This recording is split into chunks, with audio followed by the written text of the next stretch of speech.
Magandang tanghali po mga kapuso. Ang inyo pong nakikita ay live na kuha dito po sa Heritage Park sa Taguig, kung saan nakita na nga po natin ay umaandar na po yung convoy, pati na rin yung karo sa loob po yan ng Heritage Park. At inasahan po natin kanina na dito lalabas sa may C5 gate ang convoy dahil pina-clear ang media sa lugar na ito, pero mukhang iikot ito at dadaan sa kabila pang gate ng Heritage Park. At inaasahan din po na mahaba po ang convoy na ito.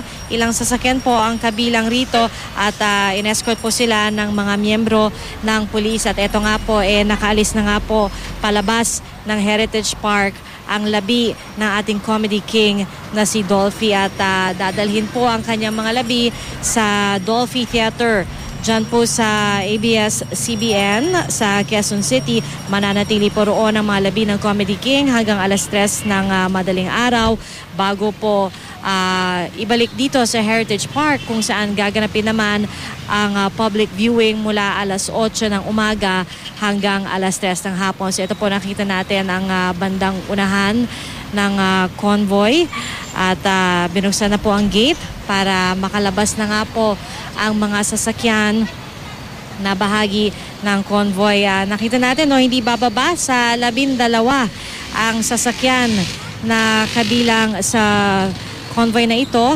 At syempre nanguna po dyan yung labi o yung karo, sakay ang mga labi ni Mang Dolphy. At wala po tayong katiyakan kung sino-sino sa ngayon ang mga miyembro ng pamilya Quezon na kasama sa convoy na ito. At kaninang umaga nga po nakiusap na ang pamilya Quezon at humiling sila na bigyan po ng ilang pribadong sandali o kahit itong araw man lamang na ito, bigyan ng private moments ang pamilya para magluksa dahil nga po sa pagpanaw ng Comedy King. At kanina pong bandang alauna ng hapon ay inasahan yung paglabas ng labi ng Comedy King, pero ito medyo na-delay po ng konti at mag-aalas 2 ng hapon nang ito'y makaalis mula dito sa Heritage Park. At kanina po ay mismong si Taguig PNP Chief Tomas Apolinario ang nakipag-ugnayan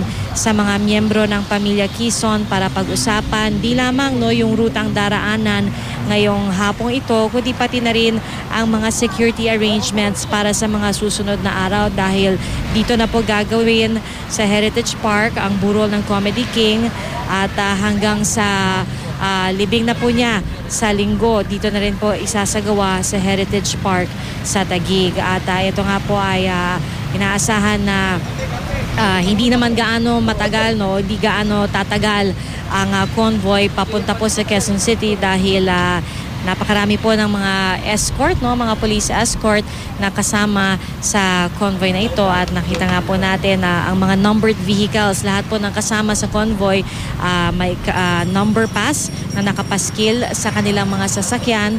At ito tuloy-tuloy nga po. Siyempre yung mga kasamahan natin sa media nakabuntot na rin sa convoy para kunan ang pagdala sa labi ni Mang Pidol dyan po sa Quezon City. At gaya nga po ng sinabi ng kanyang pamilya ay nagpapasalamat sila sa lahat ng nagpaabot ng kanilang pakikiramay sa mga sandaling ito sa panahon ng kanilang pagluluksa.